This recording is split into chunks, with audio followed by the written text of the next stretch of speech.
உச்ச நீதிமன்றம் நான் விசாரிச்சுட்டு இருக்கிறேன், நீ விசாரிச்சது போதும்பா, வேற அமர்வுக்கு போடுங்க, அதாவது 2 ஜட்ஜி இருக்கிற அமர்வுக்கு போடுங்க நாங்கள் பாருங்க. அதுவே இந்த செந்தில்குமாருக்கு ஒரு அவமானம் தான். அது ஒரு கொட்டு மாதிரி தான்.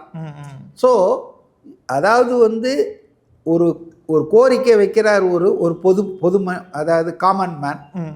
அவர் அந்த அரசாங்கத்துக்கு எஸ்ஓபி பண்ணுங்கன்றாரு. அதை அரசாங்கம் அந்த கோரிக்கையை ரிசீவ் பண்ணி அதில் ஒரு தீர்வு சொல்கிறதுக்கு முன்னால் மறுநாளே நீங்கள் ரிட் பெட்டிஷனை எப்படி எடுத்தீங்க, ஃபைல் பண்ண முடிந்தது, அது எப்படி இதாகி அதாவது அனுமதிக்கப்பட்டு அட்மிட் ஆகி விசாரணைக்கு வந்துடுச்சு. அப்போ இதுக்குள்ள பின்னால் யாரோ ஒருத்தர் வேலை பண்ணியிருக்காங்க. நீதிமன்றத்துக்குள்ளவா, ஆட்சியாளர்களா, கட்சிக்காரங்களோ, சம் இன்ஃப்ளூயன்ஸ், அன்டியூ இன்ஃப்ளூயன்ஸ்னால தான் பல வழக்குகள்லாம் அட்மிட் ஆகிறதுக்கே பிரச்சனையில் இருக்கும். உங்கள் தங்க நகையை அதிக விலைக்கு விற்கவும் மற்றும் அழகில் இருக்கும் தங்க நகையை மீட்டெடுத்து அதிக விலைக்கு விற்கவும் உடனே அணுகவும்.